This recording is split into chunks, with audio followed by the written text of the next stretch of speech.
Hello hello बच्चों, welcome back to your channel जहाँ पे आज हम फिर कंटिन्यू करेंगे chapter tissue and it will be a very new topic as we have completed one I can say 50% of the chapter, that is plant tissue हमने complete कर लिया है पूरा। इफ़ यू हैवेंट वॉच्ड तो जाइए watch करिए, इसे देखिए, आराम से देखिए और समझिए। अगर आपको कोई भी डाउट है तो आप मुझसे पूछ सकते हैं, ठीक है? कमेंट बॉक्स आपके पास है। So today's goal is animal tissue.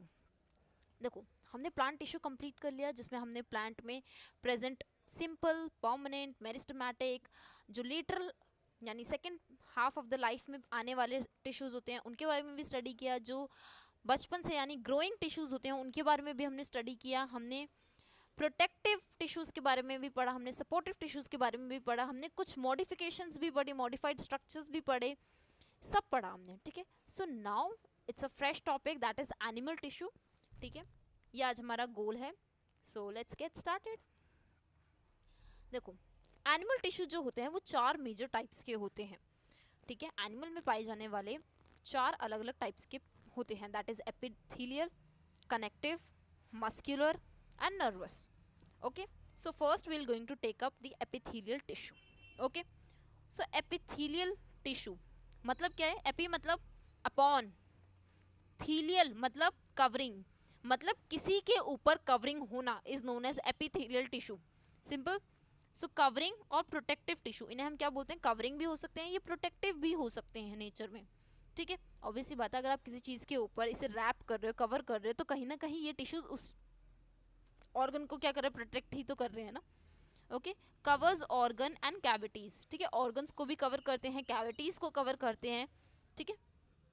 Example, skin हो गया, आपके हैंड्स हो गए, लिम्स हो गया, माउथ हो गया, ब्लड वेसल्स हो गई, एल्विलाई हो गया, किडनी टिब्यूल्स हो गई, किडनी की जो ट्यूब्स होती हैं उनमें भी एपिथेलियल टिश्यू प्रेजेंट होता है, ठीक है? Small amount of cementing material in between is present, ठीक है? देखो, ये मैंने सेल्स बना रखे हैं। देखो, सेल्स के बीच में क्या होता है? कुछ स्पेसेस प्रेजेंट होती है जिन्हें हम क्या कहते हैं? Intercellular spaces. ये इंटरसेलुलर स्पेसेस में क्या होता है? कुछ सीमेंट लाइक मटेरियल प्रेजेंट होता है। ये क्यों प्रेजेंट होता है? ताकि पहला सेल दूसरे सेल से, दूसरा सेल तीसरे सेल से, तीसरा सेल चौथे सेल से क्या रहे? बिल्कुल सीमेंट अप रहे, जुड़े रहे, ठीक है? Help to filter the substances, ठीक है, कमिंग इन। बिल्कुल, सब्सटेंसेस यानी कि फूड मटेरियल जो भी आ रहा है, न्यूट्रिएंट्स आ रहे हैं, आयंस आ रहे हैं, वाटर आ रहे हैं, सॉल्ट्स आ रहे हैं, इन सबको क्या करते हैं? फिल्टर करने का भी काम एपिथेलियल टिश्यू करते हैं। इन टर्म्स ऑफ, अगर मैं रोल के बारे में बात करूं, प्रेजेंस ऑफ बेसमेंट मटेरियल, इनके अंदर क्या होता है? एक बेसमेंट मटेरियल होता है। क्यों बेसमेंट मटेरियल होता है? ऐसा इसीलिए क्योंकि एपिथेलियल टिश्यू के अंदर ना डायरेक्टली आर्टरीज, वेन्स और कैपिलरीज पहुंच नहीं पाती हैं, ठीक है? ये बहुत ज़्यादा डीप होते हैं, इस वजह से बेसमेंट मेम्ब्रेन एक प्रोटेक्शन प्रोवाइड करती है। सिलेक्टिवली परमिएबल मेम्ब्रेन, बिल्कुल ये क्या होते हैं? सिलेक्टिवली परमिएबल मेम्ब्रेन होती हैं इनमें। कुछ चीज़ों को ये लेते हैं, कुछ चीज़ों को ये क्या करते हैं? एलिमिनेट कर देते हैं। Okay, C stratified squamous epithelial. Stratified squamous का क्या मतलब होता है? Formation of layer of squamous tissue to form dead layer. देखो, जो बहुत सारे आपके क्या हो जाते हैं? ऐसे लेयर्स बनने लग जाते हैं, क्योंकि स्क्वामस टिश्यू की ऐसे लेयर्स बनने लग जाती हैं बहुत सारी, ठीक है? तो नीचे क्या होने लग जाता है? डेड टिश्यू की पूरी एक बंडल बन जाता है। इसी को हम क्या कहते हैं? स्ट्रेटिफाइड स्क्वामस, ठीक है? और ये कहाँ कहाँ प्रेजेंट होती हैं? जैसे कि हमारी स्किन में प्रेजेंट होती है, कैरेटीन यानी आपके हेयर में प्रेजेंट होती है, ओके? तभी इन्हें हम क्या कहते हैं? डेड टिश्यूज कहते हैं। अब they can be classified into three major categories. First is squamous, second is cuboidal and fourth is columnar. Okay, squamous जो होते हैं, स्क्वामस वर्ड का मतलब समझो। स्क्वामस मतलब पतले, thin, very thin, plate like, flat. तो इनका जो अपेयरेंस की बात करूँ, ये फ्लैट होते हैं, थिन, डेलिकेट, लाइनिंग बहुत पतले पतले होते हैं, ठीक है? प्रिवेंट वेयर एंड टेयर, बिल्कुल ये मैकेनिकल स्ट्रेंथ प्रोवाइड करते हैं, प्रोटेक्ट करते हैं बॉडी और ऑर्गन को। और ये कहाँ कहाँ प्रेजेंट होते हैं? जैसे आपके ऑसोफेगस जो होती है, फूड पाइप होती है, उनकी लाइनिंग में प्रेजेंट होते हैं। आपकी बकल कैविटी जो होती है, जो माउथ कैविटी है, उसके अंदर प्रेजेंट होते हैं squamous epithelial. Okay, second is cuboidal. Cuboidal क्यों? क्यूबॉइडल, क्यूब मतलब इनके अंदर जो सेल्स होते हैं वो क्यूब लाइक होते हैं।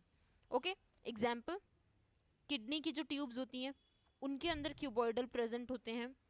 जो आपकी सलाइवरी ग्लैंड होती है, माउथ में जो सलाइवरी ग्लैंड्स प्रेजेंट होते हैं उनके अंदर भी क्या होते हैं, क्यूबॉइडल एपिथेलियल प्रेजेंट होते हैं। ठीक है, नेक्स्ट इज कॉलुमिनर। कॉलुमिनर मतलब कॉलम्स यानी लॉन्ग, टॉल, यानी इनमें सेल्स होते हैं वो क्या होंगे, टॉल होते हैं, बहुत लंबे लंबे होते हैं। और जो न्यूक्लियाई होते हैं वो कहाँ होते हैं, बेस पर होते हैं, मतलब नीचे नीचे होते हैं न्यूक्लियाई। ओके, काम क्या करते हैं, देखो ये इंटेस्टाइन में प्रेजेंट होते हैं, आपकी जितनी इंटेस्टाइन होती है उनके अंदर कॉलुमिनर प्रेजेंट होते हैं, ये इनर लाइनिंग बनाते हैं। द मोस्ट इंपॉर्टेंट इनका जो फंक्शनिंग होता है ये मूवमेंट प्रोवाइड करते हैं। ठीक है, देखो आपके स्टमक में फूड आता है, ठीक है, तो स्टमक में क्या होती है, रोटेशन होती है। ठीक है, तो वो रोटेशन कौन करते हैं, यही कॉलुमिनर ही करते हैं। ठीक है, कॉलुमिनर एपिथेलियल टिश्यूज करते हैं। Next is ciliated columnar epithelial, ciliated, what does the term cilia mean? cilia क्या होते थे, छोटे छोटे स्मॉल आउटग्रोथ्स होते हैं बॉडी के, बॉडी पर प्रेजेंट छोटे छोटे आउटग्रोथ्स होते हैं, जैसे कि आप ये देख सकते हो। ठीक है, when columnar cells have cilia over top they are known as ciliated columnar epithelial. Okay, help in movement, pushes mucus forward to clear it. बिल्कुल, क्या करते हैं ये, खाने को आगे पहुंचाने का काम करते हैं। ठीक है, जैसे आपके नेजल चेम्बर में, आपके रेस्पिरेटरी ट्रैक में क्या होते हैं, यही सिलिएटेड कॉलुमिनर एपिथेलियल होते हैं। क्यों होते हैं, ताकि जो आप ब्रेथ लेते हो, इनटेक करते हो, उसके अंदर बहुत सारे फॉरेन पार्टिकल्स होते हैं, डस्ट होते हैं। ठीक है, तो उनको कैचअप कर लेती हैं ये सीलिया। ठीक है, तो फॉरेन एजेंट्स को कैचअप कर देगी, इससे क्या हो जाएगा, जो आपने एयर ली वो क्या हो जाएगी, बॉडी के अंदर पहुंचते पहुंचते वो क्लीन हो जाएगी, क्लियर अप हो जाएगी। ठीक है, example, it is present in the respiratory tract, it is present in the reproductive tract, it is present in the nasal chamber as I have already told you. Okay, it provide the mechanical support. ठीक है, as it a second function है, ये mechanical support भी provide करते हैं, कौन, ciliated columnar epithelial. Okay, next is glandular cuboidal epithelial. See, ये modified होते हैं, जब cuboidal epithelial क्या हो जाए, modified हो जाए, जब वो कुछ सिक्रीट करने लग जाएं, ठीक है, तो उन्हें हम क्या बोलने लग जाते हैं, ग्लैंड्यूलर एपिथेलियल, मतलब वो ग्लैंड बन गई हैं। ठीक है, किसी भी चीज़ को हम ग्लैंड कब तक कहेंगे, किसी भी ऑर्गन को हम ग्लैंड क्यों कहते हैं, जब उसके अंदर कुछ सिक्रीशन होने लग जाती है, सिक्रीशन स्टार्ट हो जाती है। ठीक है, तो स्पेशलाइज टू सिक्रीट सब्सटेंसेस, बिल्कुल, जब ये ऐसे क्यूबॉइडल एपिथेलियल जो होते हैं वो स्पेशलाइज्ड हो जाते हैं, कुछ ना कुछ सिक्रीट करने लग जाते हैं, तो उन्हें हम क्या बोलते हैं, glandular columnar, sorry, cuboidal epithelial. Okay, gland cells are present, बहुत सारे इनके अंदर ग्लैंड सेल्स प्रेजेंट होते हैं। एग्जाम्पल जैसे म्यूकस सेल्स हो गए, सलाइवरी ग्लैंड हो गए। ठीक है, समझ आया? So thank you so much बच्चों। if you have any doubt you can ask me in the comment box. I'll going to upload lot of worksheets, questions to practice, so do solve it, and thank you so much. Bye bye.